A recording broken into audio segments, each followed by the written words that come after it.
Hey everyone, this is Friday, March 1st, 2019, and it is just about 8:36 in the morning here in Northern California. As usual, today I'm going to get into a lot of different stuff. I kind of wanted to preface the video series this morning by stating that I caught a cold around Monday. I woke up, you know that feeling, right?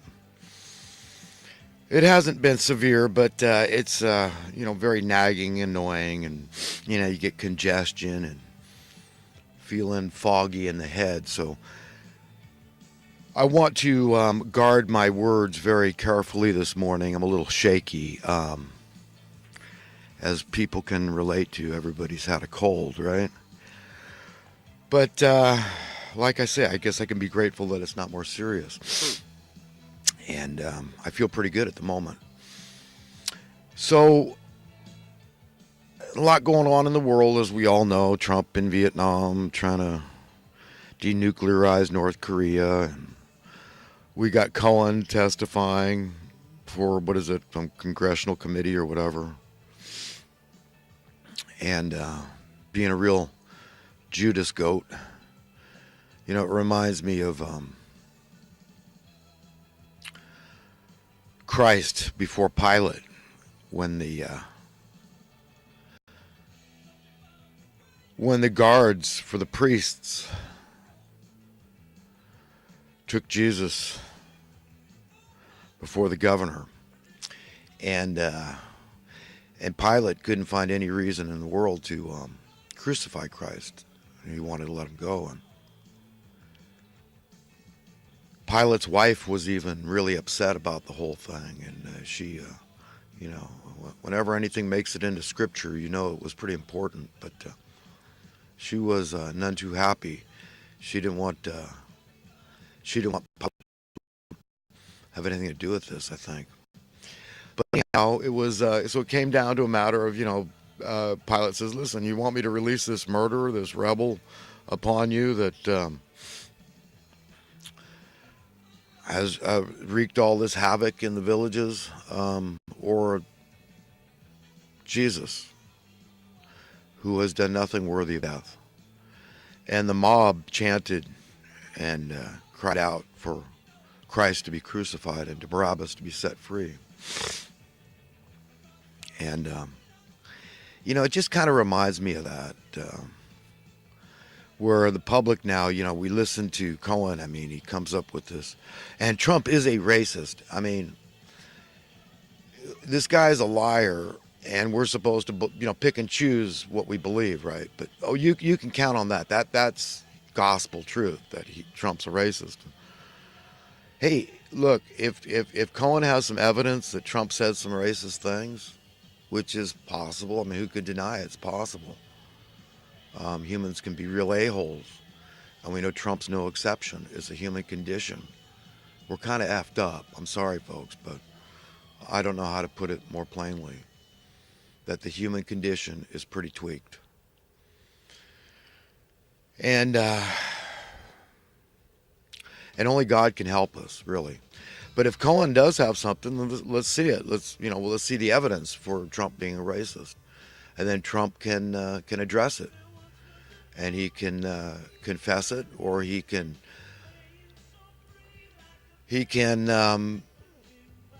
just say, you know what, yeah, I said those things, and I have no regrets, and then show his true colors if he's a real racist. I mean, I just want the truth, the whole truth, and nothing but the truth. But this is serious stuff. What's going down is heavy, man. America, okay, the most powerful nation on earth, as far as I know and believe. I'm convinced, let's put it that way. Whether I'm deluded or not. It could be Russia at this point. They're pretty smart people, man. They got top-notch scientists that are, they're on the cutting edge of all the state-of-the-art defense, because they don't trust other nations, and for good reason. And look, America is acting pretty skittish, okay? For a long time, we have been knuckling under evil in this land, okay? Since we accepted the assassination of JFK, and allowing the Federal Reserve to persist when he was abolishing that. That was his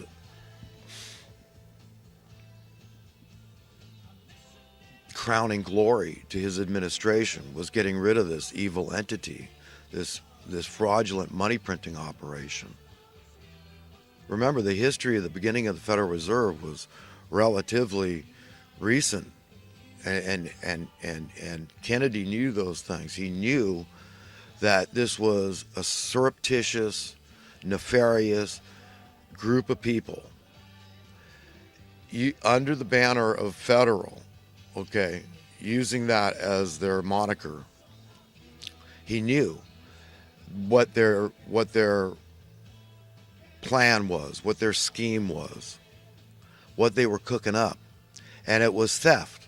It was theft of the wealth that rightly belonged to the people of America. Do you understand?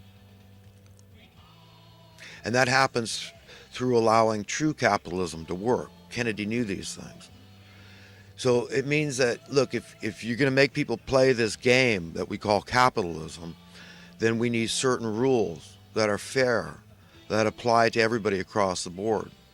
No exceptions, no exclusive privileges. Okay, so he knew the only answer was to actually confront them in a very tangible, concrete manner. And that was through supplanting the Federal Reserve notes with silver notes, silver certificates. So you see, this is nothing to joke about. This is really heavy duty, serious coup d'etat level stuff I'm talking about is what happened here. So America hasn't had any semblance of true capitalism since JFK was murdered. Okay, there's no reason in the world, there's no rationale that will stand when the question is asked, why the American people? Why Congress? Why Senate? Why all these authorities? Why the Justice Department? Why all these intelligence agencies? Why they allowed this entity to continue to exist if there was even a hint of impropriety, especially in light of the fact that we already had a new currency. It was out there. Do you understand? It was circulating. Silver notes, people were taking to them. Do you understand? The American people are not stupid people. You give us a chance to choose properly and we'll take it. And that's what we were doing. So this was the coffin nail to the Federal Reserve. Literally, there was an executive order that Kennedy had already put into action. It was already being fulfilled. Okay, and this was basically to abolish the Federal Reserve Bank. You look it up yourself. Executive Order 11,110. Okay, so this is serious stuff. This is as serious as it gets. This is biblical level serious. Okay, it's satanic powers. You got to understand. I mean, what is satanic powers? It just means really, really evil, diabolical, sinister, nefarious, bad actors that are creating the policies we're all forced to live under. And they gradually get us to accept it. It's not like they try to pull this stuff overnight, because they know the American people would definitely revolt. I mean, if you told right now, let's go back, you can look up the Labor Department statistics for yourself, but go back to where minimum wage was approximately $1 an hour. Maybe it was 90 cents, $1.10, in that range. And then do your research, like I have, like I know from empirical evidence. I was a little boy, but I paid attention my whole life. I haven't been a stupid little boy. And I had a dad that was very enlightened, and he was very rightfully, justifiably cynical about the establishment. He wrote a book called Apple Pie back in the 60s, about 1965 he published it. Satire in the United States government at that time, the powers that be at that time. So I got to learn and listen, and so from a little boy I knew that something reeked in the state of Denmark. And so